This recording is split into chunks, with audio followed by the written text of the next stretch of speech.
বিষ্ণুপুৰত অনুষ্ঠিত। এবাৰ প্ৰত্যেক বছৰ ভাৰতীয় জনতা যুৱ মৰ্চা অসম প্ৰদেশৰ ফালৰ পৰা আমি শ্বহীদ দিৱসটো আমি কেন্দ্ৰীয়ভাৱে যিকোনো এখন জিলাত অসমত কৰোঁ।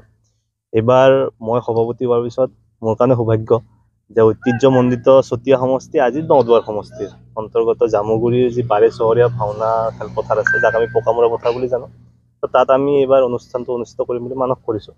আপোনালোকে দেখিছে আমাৰ প্ৰস্তুতি সম্পূৰ্ণৰূপে তুংগত হৈ আছে, যিহেতু ইয়াত মুখ্য অতিথি হিচাপে অসমৰ সন্মানীয় মুখ্যমন্ত্ৰী হিমন্ত বিশ্ব শৰ্মা ডাঙৰীয়া থাকিব আৰু প্ৰায় জ্যেষ্ঠ নেতা জ্যেষ্ঠ মন্ত্ৰী সকলোখিনি ইয়াত উপস্থিত থাকিব। আৰু সকলোৱে মিলি আমি অসম আন্দোলন যি ঐতিহাসিক আন্দোলন, তাত যিসকল শ্বহীদৰ কেঁচা তেজৰ বিনিময়ত আজি আমি অসমীয়া জাতিটো এনেকুৱাকৈ সূক্ষ্ম আৰু সফলভাৱে জীয়াই আছোঁ, তেওঁলোকক স্মৰণ কৰি পেলাই আমি যুৱ মৰ্চাই এই শ্বহীদ দিৱসটো পালন কৰিছোঁ। অবিভক্ত যিখন শোণিতপুৰ জিলা আছে তাৰ প্ৰায় 160টা আমাৰ পৰিয়াল আছে, শ্বহীদ পৰিয়াল, নিৰ্যাতিত পৰিয়াল, তেওঁলোকক আমি ভাৰতীয় জনতা যুৱ মৰ্চাৰ ফালৰ পৰা ইয়াত সম্বৰ্ধনা অনুষ্ঠান এটাও ৰখা হৈছে। গতিকে সেই শ্বহীদ পৰিয়ালখিনিক সম্বৰ্ধনা জনোৱাৰ লগতে আমি প্ৰত্যেকগৰাকী শ্বহীদক স্মৰণ কৰাৰ কাৰণে এই অনুষ্ঠানটো অনুষ্ঠিত কৰিছোঁ। অসম অৰুণাচল সীমান্ত এই বালিজুৰি অঞ্চলত 4 গাঁও যুৱ সংঘই মিলি যি ৰাস মহোৎসৱৰ আয়োজন কৰিছে, আৰু ইয়াতে আমাৰ বিষ্ণুপুৰৰ ৰাইজৰ আতিথ্যত প্ৰথমবাৰৰ কাৰণে এনেকৈ 4 গাঁও সংগঠন মিলি পেলাই ইয়াত ৰাস মহোৎসৱ উদযাপন কৰিছে যুৱ সংঘই। মই তেওঁলোকলৈ শুভেচ্ছা জ্ঞাপন কৰিছোঁ আৰু সুন্দৰ আয়োজন কৰিছে গোটেই ৰাস মহোৎসৱ ভাগত।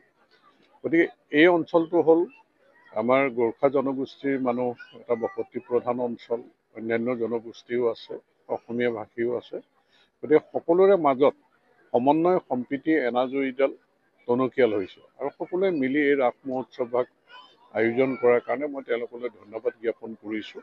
ৰাসৰ জৰিয়তে যিটো বাৰ্তা যে দুষ্কৃতিৰ প্ৰতীক শংখচূড়ক আঁতৰাই কৃষ্ণ সংস্কৃতিৰ জৰিয়তে বা কেনেকৈ গোপীসকলক সুৰক্ষা কৃষ্ণই দিছিলে, কেনেধৰণে শান্তি প্ৰতিষ্ঠা কৰিছিলে, এতিয়া সমাজত আমি সেইকাৰণে ৰাসৰ প্ৰাসংগিকতাটো দিনে দিনে বাঢ়িছে।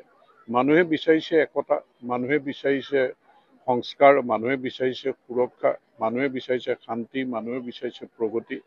গতিকে আমাৰ মাজত ঐক্য সংহতি সুদৃঢ় কৰি অসমখনত আমি যাতে সকলোৱে মিলিজুলি থাকিব পাৰোঁ, তাৰ জৰিয়তেই কৃষ্ণ সংস্কৃতিৰ জৰিয়তেই যাতে আমি আগবাঢ়ি যাওঁ আধ্যাত্মিক এক পৰিৱেশৰ মাজেৰে।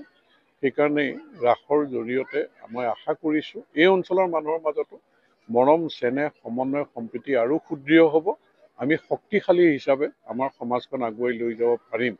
আৰু সেই আশাৰে মই পুনৰ এই ৰাস মহোৎসৱ ভাগলৈ শুভেচ্ছা জ্ঞাপন কৰিছোঁ। তেওঁলোকে যাতে সুন্দৰকৈ ৰাস মহোৎসৱ ভাগ উদযাপন কৰিব পাৰে।